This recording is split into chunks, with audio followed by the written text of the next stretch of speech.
everybody, this is Gina from hauntedflower.com and hauntedflowerreviews.com, and today I'm going to be reviewing Moneyball.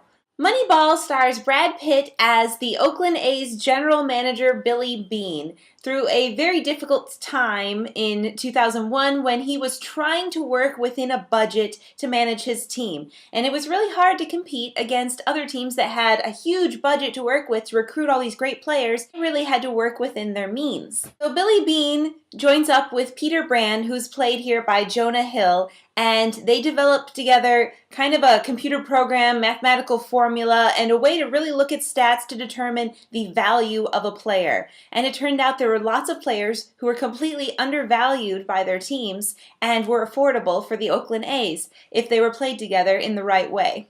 Along the way, it's really difficult to get any of this to come to fruition because they're coming up against some problems from Art Howe, who is like the coach who does the lineup, and he's played by Philip Seymour Hoffmann, and he thinks this whole idea is stupid, and most of the time he's just trying to play them in a way that he can explain to people if he has to look for another job, and says so. He's really a cold character. I don't know much about baseball, and this movie is over 2 hours long and really only has maybe 10 or 15 minutes worth of actual baseball playing in it. A lot of this movie is about the business behind baseball, the money, the stats, how to make all this work together, ways to win the game. If you get the right group of people together, they can achieve greatness if you can give them the confidence to do it. Aaron Sorkin had a hand in writing this screenplay, and it really shows because there's a lot of fast-talking dialogue on the phone, walking down hallways, that sort of thing. And I really like the relationships between Brad Pitt and Jonah Hill's characters in this movie. They relate really well to each other, and they're entertaining to watch, particularly Jonah Hill. He is a wonderful sidekick. I think he's been missing his calling if he's trying to be a main guy in a movie, because this is really where he belongs. He kind of shines and steals the scenes away from Brad Pitt a lot of the time. I really love seeing the science and math behind all of this, and a way of looking at it that isn't just, this kid's got a nice face, we should put him on our team, which is just idiotic.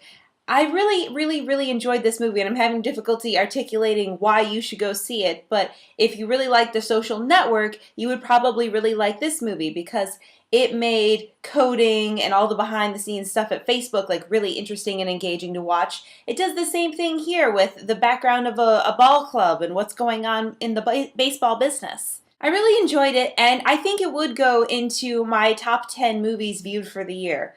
Eventually I'm going to have to sit down and make this list so that these aren't idle claims, but it's really worth watching, definitely, either in the theater or as a rental later on.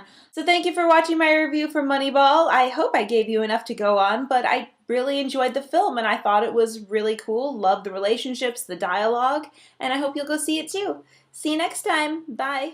For more reviews and to find out about free contest giveaways, go to hauntedflowerreviews.com. My reviews are also available as a podcast on iTunes. Search for Haunted Flower Reviews and subscribe and leave us feedback and comments. Our store is hauntedflower.com, where we specialize in fantastic licensed apparel from movies, TV shows, video games, anime, and more. You can find us on Facebook at facebook.com/hauntedflower and Twitter at haunted_flower. If you're local to the Indianapolis area, visit indiemojo.com for details on how you can win free screening passes.